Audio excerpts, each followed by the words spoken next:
দেওয়ান বাড়িতে এই মুহূর্তে পিনপতন নীরবতা। তিতির ঈশানকে বসানো হয়েছে। কাজী সাহেব বিয়ে পড়ানো শুরু করবেন। তিতিরকে ঘিরে সব চাচিরা বোনেরা বসেছে। অনিমা আর নিশি তাকে ধরে দুপাশে বসে আছে। তিতিরের সাইটেই চেয়ারে বসেছেন রাশেদ দেওয়ান। মেয়েটা এক প্রকার জড়সড় হয়ে আছে। রাহেলা দেওয়ান অদূরে শাশুড়িকে নিয়ে বসেছেন।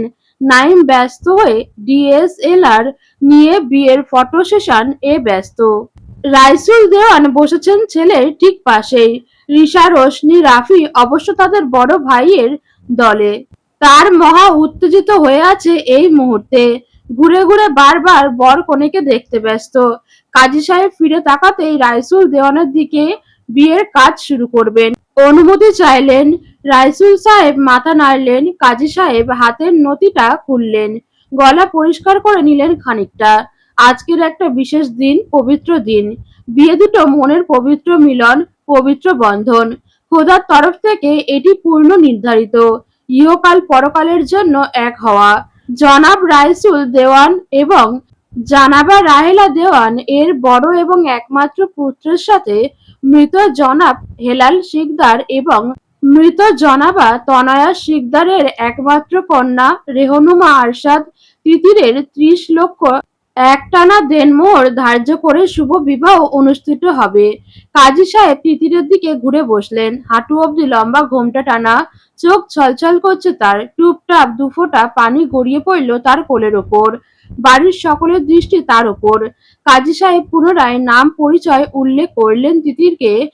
তারপর স্পষ্ট গলায় বললেন, আপনি রেহনুমা আরশাদ তিতিরের ৩০ লক্ষ টাকা দেনমোহরে ঈশান আরশাদ দেওয়ানকে বৈধ স্বামী হিসেবে গ্রহণ করতে রাজি।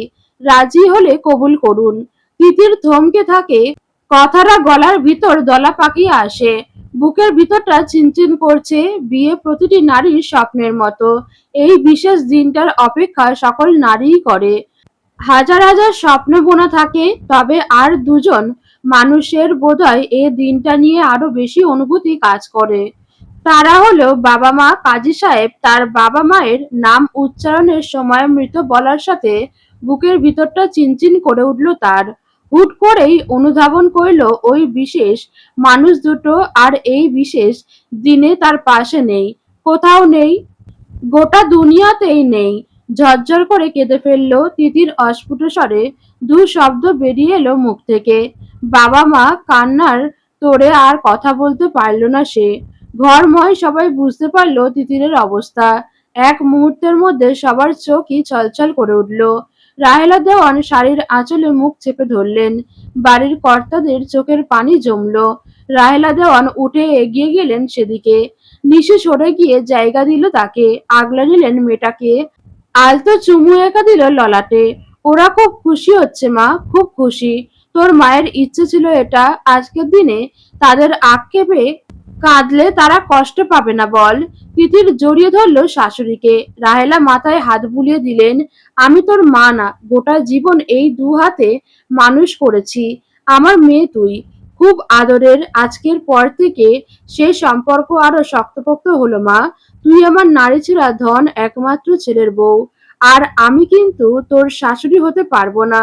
তাই বলে কোনো কালেই আমি তোর মা আজীবন মা থাকবো। কাঁদছিস কেন তাহলে? আমি তোর বড় মামা, তোর বাবা মা না।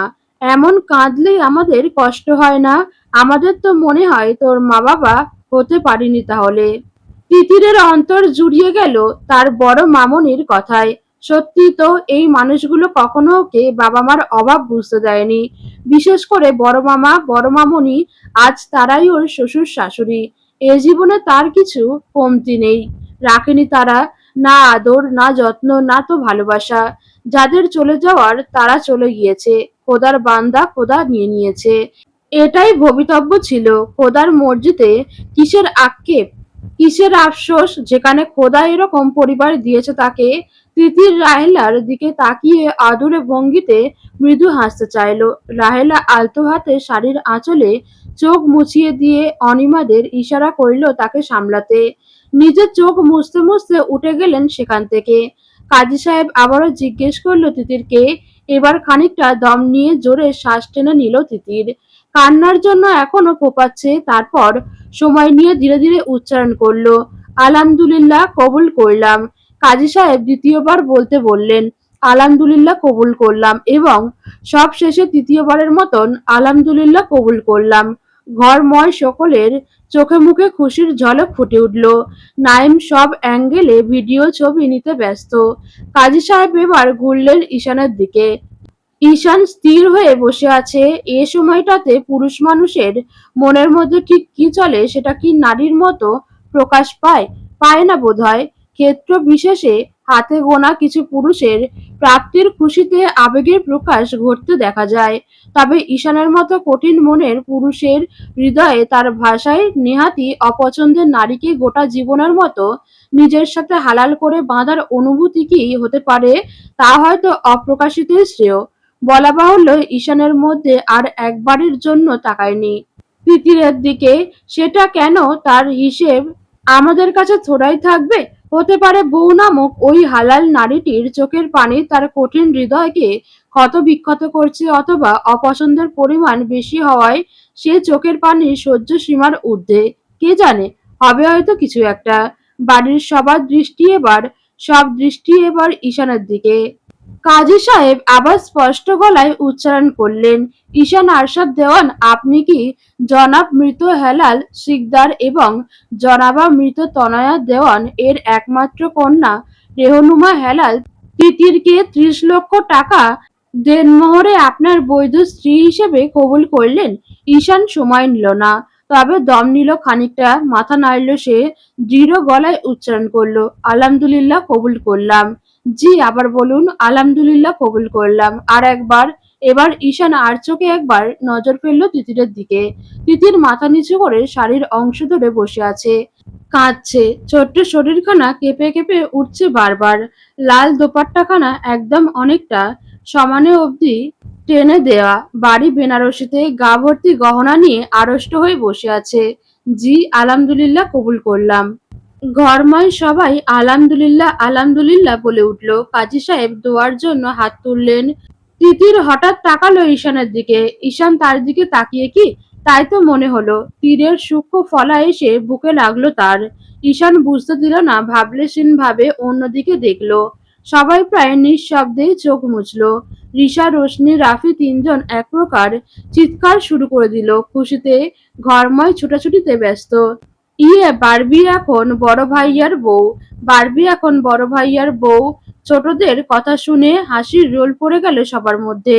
বউ শব্দটা যতবার কানে আসছে বুকের বাঁ পাশটা কেমন মোচড় দিয়ে উঠছে তিতিরের। একই অনুভূতি বোধহয় ঈশানেরও হচ্ছে। ঈশান অবাক হয়, এ কেমন অনুভূতি? অসময়ে আকাশ ভেঙে বৃষ্টি নামছে বাইরে। ফাল্গুনের নাতিশীতোষ্ণ আবহাওয়ায় হঠাৎ করে প্রকৃতি রুষ্ট হলো নাকি নবদম্পতিকে শুভকামনা জানাতে এই পথ বেছে নিল তা বলা মুশকিল।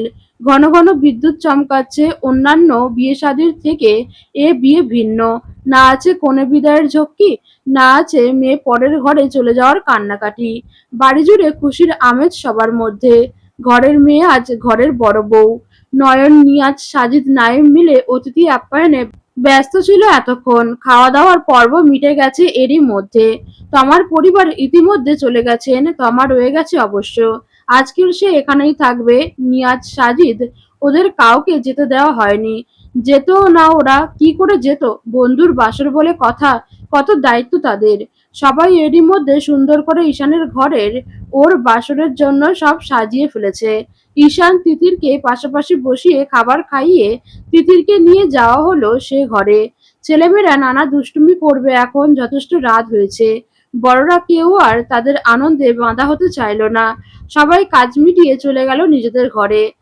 যা যা বলে দিলাম মনে আছে তো? অনিমার কথায় তিতির মোটেই মাথা তুলল না। লজ্জায় আড়ষ্ট হলো, নত মস্তকে আরো নত হলো।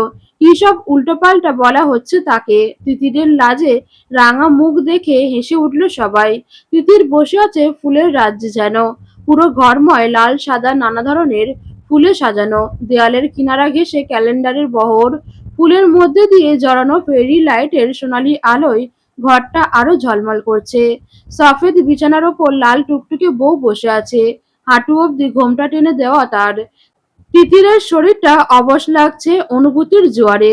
নিজেকে হাতড়ে বেড়াচ্ছে সে। ঈশানের রুমে এভাবে তাকে বসিয়ে রাখা হয়েছে। আজ থেকে তারা স্বামী স্ত্রী নামক পবিত্র বন্ধনে আবদ্ধ। বারবার তাকে এই কথাটা মনে করিয়ে দেওয়া হচ্ছে। শোন, ফিল্মের ন্যাকা নায়িকাগুলোর মতো একদম করবি না, বুঝলি? ওই যে নাটক করে না, দাঁড়া দেখাচ্ছি। তমা এক লাফে সরে গিয়ে দূরে দাঁড়ালো। নিজের ওড়নাটা মাথায় দিয়ে কোণে সাজার নাটক করলো। ওড়নাটা কামড়ে ধরল দাঁতে। কাঁদো কাঁদো মুখ করে দু হাত সামনে দিয়ে নিষেধ করার ভঙ্গি করল। তুমি দিও না গো বাসর ঘরের বাতি নিভাইয়া, আমি অন্ধকারে বদ্ধ ঘরে যাব মরিয়া। হো হো করে হেসে উঠল ঘরের সবাই। সাথে সাথেই আবার এগিয়ে গিয়ে চিৎ হয়ে শুলো তিথির পায়ের সামনে। হাতের গোলাপখানা নাটকীয় ভঙ্গিতে বাড়িয়ে ধরল তার দিকে। আপাতত সে ঈশান সেজেছে। কণ্ঠ মোটা করে ঘোমটার কোণা তুলল খানিকটা। সুখের পরশ দেব তোমায়, থেকো না দূরে, শান্তি খুঁজে পাবে আমার প্রেমের আদরে। ঘরের মধ্যে এক একজন হাসতে হাসতে লুটোপুটি খাচ্ছে। তমার অভিনয়ে গানের লাইনের মানেও না বুঝলেও মেঝের হুমড়ি খেয়ে হাসছে রিয়া, রোশনি আর রাফি। নিশি নুড়ি গড়িয়ে পড়ছে একে অপরের ওপর। অনিমা ঋতু হাসতে হাসতে চোখে আসা পানি মুছছে। তিতিরের রক্তিম মুখ এখন স্বাভাবিক রক্তিম হয়ে উঠেছে আরো। একটু আগে অনিমার শিখিয়ে দেওয়া সেসব, আর এখন তমার এহেন পাগলামি। লজ্জায় মরে যাচ্ছে সে। অনিমা এগিয়ে এসে বসলো পাশে। এখনই এমন লজ্জা পেলে চলবে? আমার বন্ধুটা তো এখনো ঘুমটাই তোলেনি। তিতির কিচ্ছু বলতে পারছে না। নারীসত্তা জেগে উঠছে বারবার। ভেসে উঠছে স্বামী নামক ওই মানুষটার মুখচ্ছবি। ভেজা চোখ জোড়া আড়াল করে বাড়ির ছেলের দায়িত্ব পালন করছে নয়ন। ভাইয়ের বিয়ের দায়িত্ব বলে কথা, কিন্তু বুকটা যে জ্বলছে, ভীষণ জ্বলছে। চোখের সামনে এতগুলো বছরের আগলে রাখা তার নয়নের মণিটা আজ অন্য একজনের নামে কবুল পড়ল। বুকের বাঁ পাশটা আর বেঁচে থাকতেই সায় দিচ্ছে না। পরিবার, বড় ভাই, বাবা মা, দিদা, সবার খুশির কথা ভাবতে গিয়ে নিজের সুখটা গলা চেপে মেরে ফেলল সে। একটা বার মুখ ফুটে বলতে অবধি পারল না সে কথা। এ জীবনে আর পারবে না, কখনো না। সে অধিকার তার আর নেই। তার ওপর হারাম তকমা জারি করা হলো আজ থেকে। আজ থেকে তার মনিটা তার বড় ভাইয়ের বউ। পুরুষ মানুষ কাঁদতে পারে না, না হলে সে বোধহয় দুনিয়াদারি এক করে কাঁদতো আজকের। কিন্তু ভাগ্যের কি পরিহাস, সে অধিকারটাও তার আর নেই। ঈশান বসে আছে নিচতলার বন্ধুদের সাথে। নয়ন সেখানে থাকতে পারল না। আর কিছুক্ষণ পরেই ঈশানকে বাসার ঘরে নিয়ে যাওয়া হবে। সবাই সেই প্ল্যান করছে, হাসি ঠাট্টা করছে। তার বুকটা আরো ঝাঁঝরা হয়ে আসছে। নয়ন মাথা ব্যথার দোহাই দিয়ে উঠে এলো দোতলায়। এখানেও সমস্যা। ঈশানের ঘর থেকে শোনা যাচ্ছে নারী স্বরের হই হুল্লা। বাড়ির সব মেয়েরা এখন ওখানে কি না। তিতিরের কাছে সবাই ঠায় দাঁড়িয়ে রইল সিঁড়ির মাথায়। ঘুরে নিজের ঘরে যেতে উদ্যত হতেই পিছন থেকে মেয়ে কণ্ঠ ভেসে এলো। নয়ন ভাই, তোমার গলা। ভেজা চোখ জোড়া দ্রুত হাতে মুছে পিছন ফিরল নয়ন। হাসি মুখে তাকিয়ে রইল। ঈশানের ঘরটা বেশ ওদিকে হওয়ায় ছুটে এলো তমা। দাঁড়ালো নয়নের সামনে। হাঁপাচ্ছে মেয়েটা। কিছু দরকার? তমা দুদিকে মাথা নাড়ল। না তো, আপনাকে কি আমি শুধু দরকারেই খুঁজি? না, তা নয়। এত দৌড়ে আসলে ভাবলাম ওদিকে কিছু লাগবে কিনা। না, লাগবে না। আপনাকেই খুঁজছিলাম তখন থেকে। কোথায় ছিলেন? নিচেই তো ছিলাম। সব কাজ শেষ? নয়ন মাথা ঝাঁকায়। ওদিকে কোথায় যাচ্ছেন? আমার রুমে। তমার মুখে ভাঁজ পড়ল।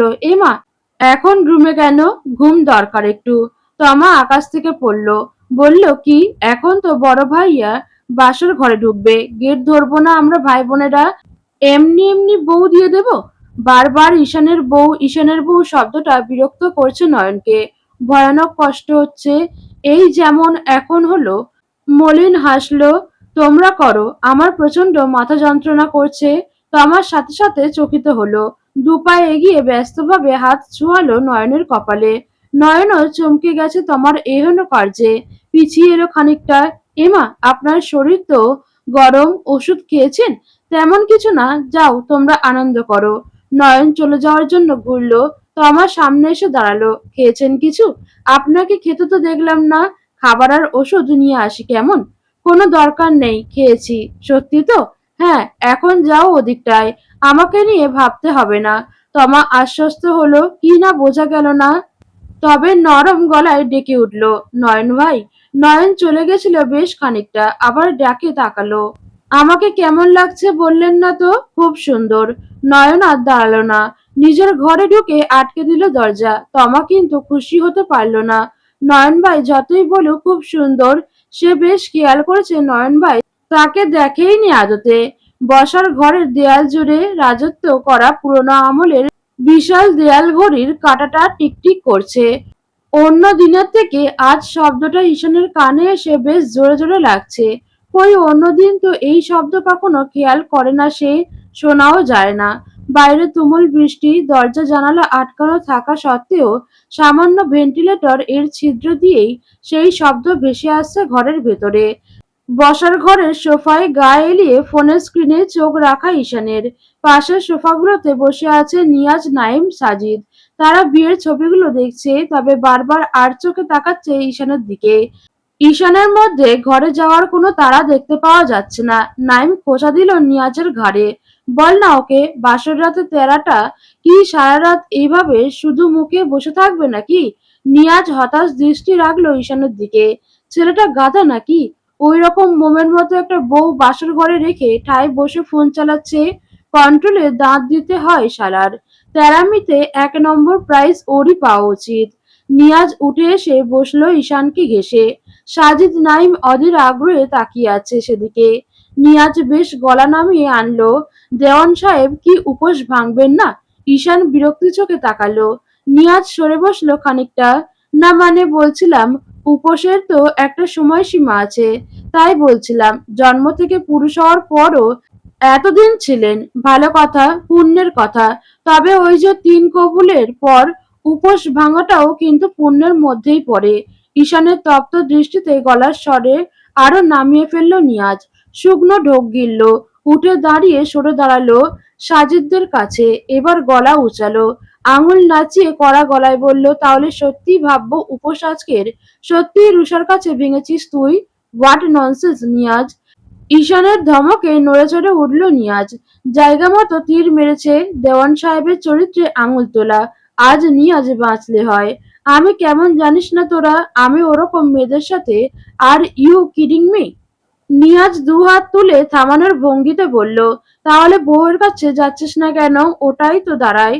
এখন এনার্জি নেই, আর একটা বাজে কথা বললে কথা বলার জন্য গলার আওয়াজ খুঁজে পাবি না বলে রাখলাম। এবার সাজিদ উঠে দাঁড়ালো। তোকে সেই ল্যাংটা কাল থেকে চিনি, নাটক করবি না। যাচ্ছিস না কেন ঘরে? তিতিরের প্রতি উইক হয়ে যাবি তাই? ওকে দেখলে আর তোর সো কল্ড ইগো জাহির করে তোর জ্বালাময়ী কথাগুলো বলতে পারবি না তাই? আমি ওর প্রতি কখনো উইক হব না। I don't even like her. কাকে বোঝাচ্ছিস সেটা? নিজেকে? নাকি আমাদের? আমাদের হলে বলবো দরকার নেই। আমরা তোর থেকেও ভালো তোর মনের কথা বুঝতে পারছি। আর যদি বলিস নিজেকে বুঝ দিচ্ছিস, তাহলে বলবো দিস না। অযথা নিজেকে কষ্ট দেওয়ার মানে হয় না। তবে খানিকটা থামলো সাজিদ। ঈশান নির্বিকার অন্যদিকে দৃষ্টি দিয়ে বসে আছে। তবে যদি কারণটা রুষা হয়, আমি বলবো আমি সামলে নেব সবটা। এর জন্য তোর বা তিতিরকে আমি সাফার করতে দেব না। ঈশান ফট করে মুখ তুলল। চোখ মুখের তপ্ততা মিলিয়ে গেছে। কেমন একটা অসহায় লাগছে সে দৃষ্টি। বন্ধুর এমন রূপ তারা কেউ দেখে অভ্যস্ত নয়। তবে ঈশান সামলে নিল সাথে সাথেই। গম্ভীর গলায় বলল, সময় মতো সব হবে। সময়ের আগে আবেগের প্রকাশ বড় বড় মিশন ঘেঁটে দেয়। এটা নিশ্চয়ই তোকে বোঝাতে হবে না আমার। সাজিদ বন্ধুর কথার জবাব দিতে পারল না। বুঝতে পারল ঈশান কি বোঝাতে চায়। তার মানে তিতিরকে সে অ্যাকসেপ্ট করবে না, কষ্ট দেবেই। তবে এই কথার পর তার দেওয়া কোনো যুক্তি টেকে না। কারণ ঈশানের কথাটা শতভাগ সত্য। তার থেকেও বড় কথা, আবেগ চাপা দেওয়ার কারণটা নেহাত ছোট নয়। যে কারণের শুরুটাই এত ভয়ঙ্কর, সে কারণের গোটাটাতে না জানি আরো কত কি জড়িয়ে আছে। তিতির এখনো ছোট, তার থেকেও বড় কথা বয়স আন্দাজে ওই ধরনের দুনিয়া, সেই দুনিয়ার ভয়ঙ্কর কার্যকলাপের সাথে সে মোটেও পরিচিত নয়। আবেগে ভাসিয়ে তার বিপদ ডেকে আনার থেকে ঢের ভালো সুখ যত দেরিতে আসে, তার শেষ অবধি সে সুখ তাকে জড়িয়ে রাখে। আর রইল কথা ঈশান। হাসি পেল সাজিদের। সাজিদ ঈশানের ঘাড়ে হাত রাখে। ঈশান চুপ করে থাকে। যা ঘরে যা, যা বোঝাপড়া কর গিয়ে। তোর বউ তুই কিভাবে সামলাবি তোর ব্যাপার। ঈশান উঠে দাঁড়ায়, ফোনখানা পাঞ্জাবিতে রাখে, ঘড়ির দিকে তাকায়। রাত 11:45। ঘরে যাওয়ার সত্যি তার বিন্দুমাত্র ইচ্ছে নেই, কিন্তু শরীর ক্লান্ত, অসম্ভব ক্লান্ত। আজকে সারাদিন যে ধকল গেছে, লম্বা ঘুম না নিলে চলবে না। ঈশান নিজের ঘরের সামনে এসে দাঁড়াতেই ঘরের ভিতর থেকে সবার গলা শুনতে পেল। যা ভিতরে, লজ্জা পাচ্ছিস নাকি? ঈশান ঘুরে তাকায়। নিয়াজরা তিনজনেই এসে দাঁড়িয়েছে তার পেছনে। বাঁকা হাসছে তিনজনই। ধরে ভিতরে নিব? আমাকে এত দুর্বল লাগছে? উহু, তবে ভিতরে যে আছে তাকে দেখলে হবি। Shut up. অমনি অনি ঋতুকে জিজ্ঞেস কর, ওর মেয়ে হয়ে আজকের দিনে তোর বউকে দেখে প্রশংসায় মুখে ফেনা তুলে ফেলেছে। খোদা কেন তাদের ছেলে করে পাঠালো না? ঋতু তো বলেছে আগে জানলে ভাই একটা দত্তক দিতে বলতো তার বাপ মাকে এ বুড়ো বয়সেও। তাও তোর বউকে নিয়ে যেত। তোরা থামবি, অসহ্য লাগছে। তিনজনই শব্দ করে হেসে ফেলল। ভালোবাসি না, পছন্দ করি না বলতে বলতে এদিয়ে মরা তাদের বন্ধু তিতিরকে দেখার পর রিয়াকশন কি হবে দেখার জন্য তর সইছে না কারোর। তবে বেশি আশা তারা মোটেই রাখেনি। এই ছেলে তো ভাঙবে তবু মচকাবে না। ঈশানের সাড়া পেতে ঘরের ভিতর থেকে হুড়মুড়িয়ে বের হয়ে দরজা আটকালো সবাই। এ আবার কি সমস্যা? ঈশান ভ্রুজোড়া কুঁচকে ফেলল, কপালে ভাঁজ পড়ল। অনিমার দিকে প্রশ্ন চোখে তাকালো। আমার ঘরে আমি এখন যেতে পারবো না? পারবি, টাকা দে আগে। কিসের টাকা? কিসের টাকা মানে? হুড়পড়ি বিয়ে করেছো, এমনি এমনি তার কাছে যেতে দেবো? খরচা করতে হবে। ঈশানের এসব বিরক্তি লাগছে। এমনিতে মন মেজাজ ভালো নেই, তার উপর শরীর ক্লান্ত। এখন এসব কাহিনী করার মানে হয়? আই এম সো টায়ার্ড অনি। শরীর খারাপ লাগছে, বোঝ একটু। যা বলার সকালে বলিস। সবাই জোরাজুরি করতে পারতো, তবে ঈশানের অ্যাক্সিডেন্টের কথা মনে হতেই নিমিষেই থেমে গেল সকলে। সকালে দিবি তো? ঈশান মাথা নাড়ে।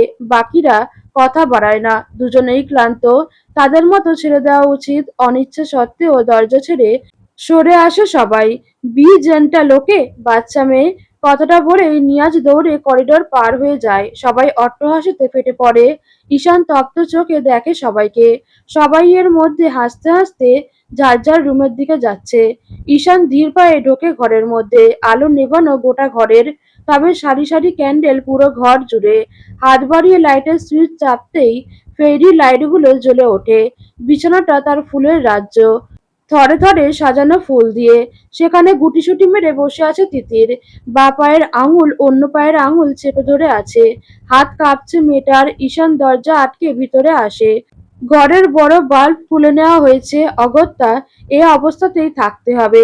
শ্বাস নিতে কষ্ট হচ্ছে তার, কেমন একটা অস্থির অস্থির লাগছে। ঘামছে রীতিমতো। এসির রিমোট চেপে পাওয়ার কমিয়ে দিল। ঈশানের কোনো সাড়া শব্দ না পেয়ে তিতির ততক্ষণে ধীরে সুস্থে বিছানা ছেড়ে নেমে এসেছে। ঈশান তাকায় এদিক ওদিক। এ মেয়েকে তার দিকে এভাবে আসার কথা কে শিখিয়ে দিয়েছে? তিতির নিচু হয়ে পায়ে হাত দিয়ে সালাম করলো ঈশানের। ঈশান চমকে উঠেছে, দু কদম পিছিয়ে গেল। গলা যথাসম্ভব ভারী করল নিজের। কি হচ্ছে এসব? তিতির উঠল, মাথা নুইয়ে রাখা ঘোমটাটা এখনো বড় করে টানা, তবে পাতলা জর্জেটের হওয়ায় সিন্ধু মুখখানা দেখা যাচ্ছে। ঠোঁটে লাল লিপস্টিক, নাকের নথ বোধহয় ওটা। ঈশান নিজের দৃষ্টি সরিয়ে নেয়। শরীরটা কেমন একটা করছে। আগুন আর ঘি পাশাপাশি রাখার ফল এটা। রাগ হচ্ছে তার, আসতে চাচ্ছিল না এই কারণেই। এটা নিয়ম, স্বামীর পা ছুঁয়ে সালাম করতে হয়। স্বামী শব্দটা কানে বাজতেই লাগলো ঈশানের। সরে গেল তিতিরের সামনে থেকে। টেনে দিল জানালার পর্দা। বাইরের বৃষ্টি এক ফোঁটাও কমেনি, বরং উল্টো। এখন আরো ঝোড়ো বাতাস বইছে। ধীরে সুস্থে নিজের পাঞ্জাবির ওপরে কাটের বোতাম খুলতে লাগলো ঈশান। তিতির ঠায় দাঁড়িয়ে আছে সেখানে। ঈশান কোনো কিছু বলছে না, বা তার এখন কি করা উচিত বুঝতে পারছে না সে। এই ভারী বেনারসিতে সারাটা দিন খুব অস্বস্তি হচ্ছে তার। ঈশান চটিখানা খুলে রাখলো আলনার ওপর। ধীরে ধীরে এগিয়ে এলো তিতিরের সামনে। বুকের দুরুদুরুটা আরো বেড়েছে তিতিরের। এই ঘরের পরিবেশটাই কেমন নেশা জড়ানো। তার উপর বাইরে আজ বৃষ্টি। বুকের ওপর দু হাত ভাঁজ করে তীক্ষ্ণ দৃষ্টি রাখলো তিতিরের ওপর। তিতির সে দৃষ্টির আঁচ পেয়ে লজ্জায় আড়ষ্ট হলো। এত লজ্জা পেতে হবে না। এগুলো খুলে ফ্রেশ হ। সারাদিন কিভাবে ক্যারি করছিস এসব? লোকটা একেবারে নিরামিষ। নতুন বউকে এভাবে ধমকায় কেউ? ঘোমটা তুলে একবার দেখবে না মুখ? আগে পাল্টাতে বলছে। তিতিরের নড়াচড়া না দেখে কপালে ভাঁজ পড়ল ঈশানের। এমনিতেই জ্বলন্ত আগুনের সামনে থাকা যায় না, তারপর আগুন নিজে ইচ্ছায় ঠাঁই হয়ে দাঁড়িয়ে আছে তাকে পোড়াতে। উহু, এত সহজে সে তো পুড়বে না। তার সামনে অন্য পুরুষের কথা বলার শাস্তি তোলা আছে তো। ঈশান হঠাৎ তিতিরের ঘোমটাটা তুলে ফেলল। লাল দোপাট্টাখানা গড়িয়ে পড়ল মেঝেতে। তিতিরের শরীর কেমন শিরশির করে উঠল। ঈশানেরও একই দশা। শরীরের সব শিরা উপশিরা কেমন জেগে উঠতে চাইছে। চোখের সামনে অপসরী দাঁড়িয়ে আছে। গলা শুকিয়ে কাঠ হয়ে এলো তার হুট করেই। খানিকটা এগিয়ে গেল তিতিরের দিকে। তিতিরের বুকের ভেতরটায় ঝড় উঠেছে। বাইরে আজ কি ঝড়, তার দ্বিগুণ তো তার বুকের ভেতর। অনিমার বলা কথাগুলো মনে পড়তেই মাথা ঝিমঝিম করে উঠল। ঈশানের হাত ততক্ষণে গাল স্পর্শ করছে তার। খসখসে পুরুষালী হাতে ঠান্ডা স্পর্শে ছোট্ট শরীরটি ঝাঁকি দিয়ে উঠল। শিহরণ বয়ে গেল গোটা শরীরে। চোখ বুজে এলো, মাথা এলিয়ে দিল সে হাতের মধ্যে। দু হাতে খামচে ধরল নিজের শাড়ি। ঈশান অনিমেষ তাকিয়ে আছে লজ্জায় তিরতির করে কাঁপতে থাকা তার বউ নামক নারীটির দিকে। সবাই ভুল বলেনি, সত্যিই একটা পবিত্র ফুল মেয়েটা। নিষ্পাপ মুখখানা রক্তিম হয়ে উঠেছে, দু গাল নাকের ডগা। ঈশানের এই মেয়ের ওপর সব অভিমান সেই কখন ধুয়ে মুছে গেছে বাইরের ওই বৃষ্টিতে। এখন তো প্ল্যান করে আসা কোনো কঠিন কথাই শোনাতে ইচ্ছে হচ্ছে না, বরং এই আগুনে ঝলসে যেতে ইচ্ছে হচ্ছে। নিয়াজের ভাষায় এবার উপোসটা ভাঙতে ইচ্ছে হচ্ছে। ঈশান এখনো হাত সরায়নি। তিতিরের এতটুকুতেই শরীর ছেড়ে দিতে চাইছে। আজকের অনুভূতি তাই কেমন একটা অন্যরকম প্রশান্তির। সরে যেতে পারছে না, চাইছেও না। সবাই বারবার বলে দিয়েছে আজ স্বামী যা চায় সেটা দিতে, নিষেধ না করতে। এমনিতেই কত ঝক্কি করে বিয়েটা হচ্ছে। ঈশান রাজি হয়েছে তার মতো করে চলতে আজ রাত। যাই করুক সে বাধা না দিতে। ঈশানের চোখ পড়ে শাড়ির আঁচলের নিচে উন্মুক্ত ফর্সা ধবধবে লতানো কোমরটা। কোটি দেশের ওপর শাড়ির অংশটুকু এখন দেখতে ইচ্ছে হচ্ছে না, সেটুকু সরিয়ে ফেলতে মন চাচ্ছে। ঈশান তাকায় চোখ বুজে থাকা তিতিরের দিকে, ঘোর লাগা চোখ ফেরায় বাঁকানো কোমরের দিকে, হাত বাড়ায় সেদিকে। হঠাৎই কর্কশ স্বরে বেজে ওঠে পকেটে থাকা তার ফোনটা। তার ফোনের সাউন্ড মোটেই কর্কশ নয়, তবে এই মুহূর্তে বড্ড অসহ্য লাগছে এটা কল করার সময়। তিতির ততক্ষণে চমকে কয়েক পা পিছিয়ে গেছে। ধপ করে বসে পড়ল বিছানার কিনারায়। লজ্জায় চোখ তুলতে পারছে না মেয়েটা। ঈশান দেখল লাজে রাঙা সেই বউটাকে। ঠোঁটের কোণে বাঁকা হাসি এসে মিলিয়ে গেল। সবে তো শুরু, এ লজ্জা ভাঙাবো অনেক লজ্জা দিয়ে, অপেক্ষা করো। মনে মনে কথাগুলো আওড়িয়ে পকেট থেকে ফোনটা বের করে এগিয়ে এসে দাঁড়ালো জানালার কাছে। নম্বরটা অচেনা, কোনো ল্যান্ডলাইন থেকে আসা কল। কপালে চিন্তার ভাঁজ পড়ল, রিসিভ করলো ফোনটা। ওপাশে এক মুহূর্তের নীরবতার পর শোনা গেল কণ্ঠ। ঈশান দৃষ্টি রাখলো তিতিরের দিকে। বুকের ভেতরটা দুমড়ে মুচড়ে উঠল। ঈশানের স্বাভাবিক মুখ অসম্ভব কঠিন হয়ে এলো। হাতের মুঠো শক্ত করে ফেললো, দাঁত কিরমিরিয়ে উঠল। Don't, I say, don't try to do everything wrong with her. ওপাশের ভয়ঙ্কর হাসি শোনা গেল। সে পাশের মানুষটা বোধহয় আরো কিছু বলল। ঈশান আরশাদ দেওয়ান কি ভয় পেল সে কথায়, বুক কাঁপলো হয়তো। অসহায় দৃষ্টি ফেরালো তিতিরের দিকে। তিতির উল্টো হয়ে আছে, মাথা নোয়ানো। নতুন বউ একটু আগে শুরু হওয়া স্বামীর সোহাগে লজ্জায় আড়ষ্ট। একটু পর সে স্বামী নামক ব্যক্তিটাকে হয়তো আরো সোহাগে ভাসাবে, সে ভয়ও খানিক আছে মনে। ঈশানের নিজেকে অসহায় লাগলো এবার। ফোনের লোকটা জবাবের অপেক্ষা করছে। ঈশান গলার আওয়াজ খাদে নামালো, তিতিরের কান পর্যন্ত যাতে না যায় কথাগুলো। এই মুহূর্তে তোর সময় ভালো, খেলা তোর ফেভারে, তাই আমি খানিকটা স্যাক্রিফাইস করলাম। তবে ভাবিস না ভয় পেলাম। ঈশান আরশাদ দেওয়ান তোদের মতো নরকিটকে ভয় পায় না। নিজের জীবনের পরোয়া তো আরো নেই।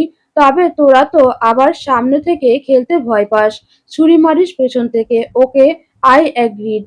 তবে আমি সময় মতো সব বুঝে নেব। ঈশান আরশাদের থেকে কিছু কেড়ে নেওয়া এত সহজ লাগে? তাও আবার সে যদি হয় তার বাকি কথা বলল না ঈশান। ফোন রাখ, আর কাউন্টডাউন শুরু কর নিজের। তোর নামে বলি চড়াবো, সেদিনই না হয় আমার উপোস ভাঙবো তোর সামনে। এখন দিলাম সে পবিত্র ফুলটাকে কষ্ট। যা। ফোন কাটলো ঈশান, ফোনটা টেবিলে রাখলো, দু হাতে ডললো চোখ মুখ, মাথার চুল খামচে ধরলো। তাকালো তিতিরের দিকে। মেয়েটা এখন ওভাবেই বসে আছে। চোখ বুজলো, দীর্ঘশ্বাস ফেললো। কি বলা যায় ভেবে চট করে গুছিয়ে ফেললো। এগিয়ে এলো তিতিরের সামনে। তিতির ঈশানের উপস্থিতি টের পেল, চোখ বুজে ফেললো সাথে সাথে। তোর সাথে আমার কিছু কথা আছে। তিতির মাথা নাড়ল, মিনমিন করে বলল, বলুন। কথাটা তোকে আমার অনেক আগে বলা উচিত ছিল। আই গেস যখন তুই তোর প্রেমিকের কথা বলছিলিস আমাকে। তিতির চমকে তাকালো ঈশানের দিকে। প্রেমিক? কি বলছে এটা? রাহাত ভাই ওর প্রেমিক ছিলাম, এটা সে কখন বলেছে? আর আজ এটা নিয়ে আলোচনা করার সময়? ব্যস্ত হয়ে বলার জন্য উদ্যত হতেই থামিয়ে দিল ঈশান। আমাকে শেষ করতে দে, তোর লাইফে যেই থাকুক আমার মাথা ব্যথা নেই সেটা নিয়ে, কিন্তু আমার দিকটা তোর জানা দরকার। তিতির আগ্রহ নিয়ে তাকিয়ে আছে। ঈশান পেছনে রাখা নিজের হাতে মুঠে শক্ত করে ফেলল। বুকটা চিনচিন করছে, মুখটা যথাযথ কঠিন করে ফেলল। আমি তোকে ভালোবাসি না তিতির, আমার জীবনে অন্য কেউ আছে। এক মুহূর্তের জন্য মাথা শূন্য হয়ে গেল তিতিরের। ভালোবাসি না শব্দটা তার কাছে স্বাভাবিক লেগেছে, কারণ জানতো এটা সে তার দিক থেকেও তো হুট করেই সব। সময় তো লাগবেই। তবে পরের কথাটা অন্য কেউ আছে মানে? হতবাক হয়ে তাকিয়ে রইল সে।